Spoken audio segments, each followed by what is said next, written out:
The southern Maine market just split into two completely different worlds, and most sellers have no idea which one they're walking into until it's too late. I'm watching homes go pending in 72 hours with bidding wars, and literally down the block, similar homes are sitting for 2, even 3 months with price cuts and no traction. This isn't random, and it's not just about price. There's a clear pattern emerging that tells you exactly which homes buyers are competing for and which ones they're ignoring. And I'm breaking down what that pattern is, what it means for your sale and purchase, and how to make sure you're on the right side of it before it's too late and before you list. And so if buyers have the power to walk away now, let me show you exactly which homes they're walking away from, because this is where sellers are really getting blindsided right now. For the first time since 2019, Maine buyers are walking away from deals, and honestly, it's kind of about time. Inventory in York and Cumberland counties is up 25% year over year. And that might not sound like a massive jump, but in a market that's been bone dry for half a decade, it really does change everything. And we're officially in what we would consider more of a neutral market. It's not necessarily a seller's market, not necessarily a buyer's, just normal. And I know that word sounds boring, but if you've been trying to buy a home in southern Maine for the last few years, normal kind of feels like a miracle. And so here's what that actually looks like on the ground. Buyers are no longer writing offers sight unseen. Usually they're not waiving inspections. They're not necessarily going $50,000 over asking just to get in the door. For the first time in years, they have the power to say no, and they seem to be using it. I've watched deals fall apart in the last 60 days that would have closed with multiple backups just 2 years ago. And so let me show you what the data actually says, because this is where perception and reality start to split. Cumberland County median price is $546,250, down about 2.4% year over year. York County median is $518,900. Down 6.5%. Now, those drops aren't dramatic, but they are real, and they're telling you that the seller's market is coming to an end. Days on market in Cumberland County is running between 28 and 46 days, depending on the town, and York County is sitting at 40 to 60 days. 2 years ago, a home that sat for 40 days was considered stale, and today that seems to be normal. Inventory is up 39% year over year in Cumberland County, 33% in York County, and sale to list ratio, meaning how close homes are selling to their asking price, is hovering around 99% in Cumberland and 97% in York. So here's what all of that means in plain English. Prices are softening slightly, inventory is way up, and days on the market is climbing. This is a neutral market, and that does change a lot.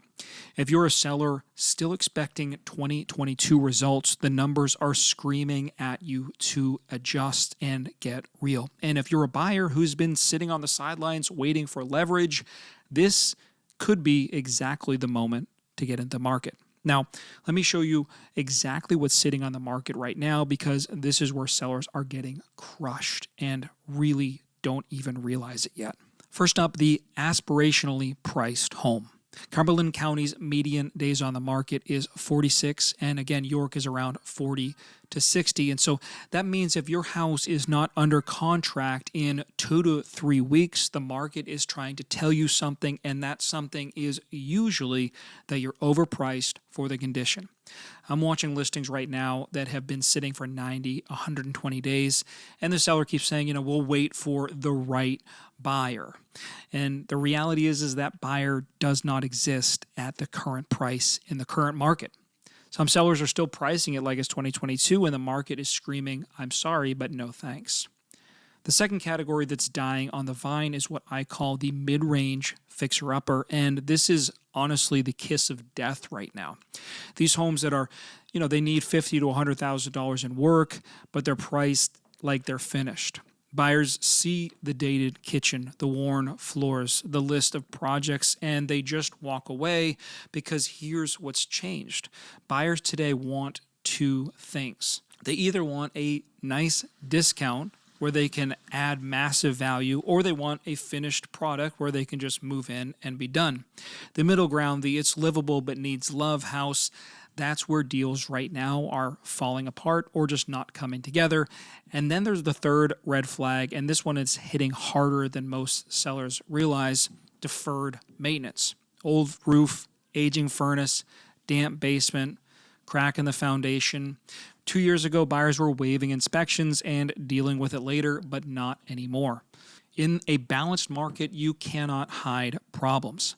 Buyers are doing full inspections. They're asking for credits, and if the issues are big enough, they're just walking away.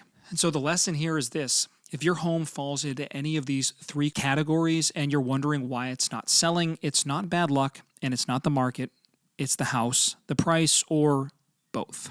Now, let me flip the script and show you exactly what is still flying off the market right now, because if you understand this, you understand where the actual opportunity is. So the first category is the turnkey zero work home.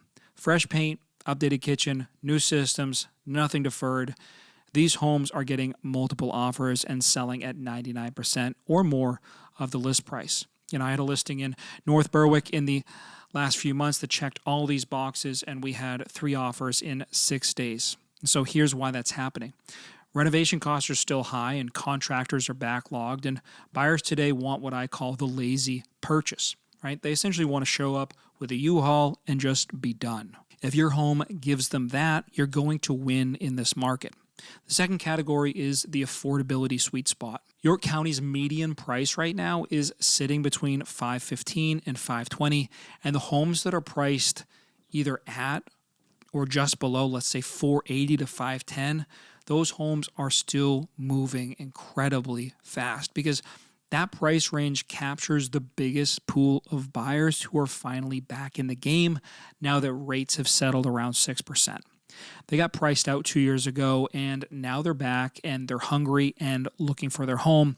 And so if your home happens to fall between $400,000 and $600,000, you're going to see activity fast. The third category, and this one surprises people, is growth towns. For example, Biddeford. Biddeford has gone ultra aggressive with new zoning in the last 2 years, infill projects, multi-unit opportunities, mixed-use development, and that is a magnet for first-time home buyers and investors who see the long game in towns like this. I'm watching properties in these kind of towns move faster than other coastal towns that have twice the market, and it's because buyers can see the momentum. Now, here's the fourth category, and most agents aren't even really talking about this yet, but energy efficient homes. Heat pumps, solar readiness, high efficiency ratings. Maine buyers care more about this than people realize, because when you're staring down a 6-month heating season and oil prices keep going up, utility costs are not abstract. They are part of the monthly budget. And so homes that solve that problem up front are getting rewarded with faster sales and stronger offers. And so here's the lesson. These homes all share 3 traits. They're move-in ready, they're realistically priced, and they're in the right location types. If your home checks those boxes, you're not just competing in this market, but you're definitely winning in it. The Southern Maine market did not crash. It just got honest. And the homes that are selling fast are the ones that meet buyers where they're actually at right now. Realistic price, solid condition, right location. And the homes that are sitting, well, they're priced for a market that just doesn't exist anymore. If you're thinking about selling and want to know exactly which side of the split your home falls on, reach out today. You can schedule a consultation just by clicking the link right in the description below. And make sure to watch this video here where I talk about what not to do before you sell your house in Southern Maine.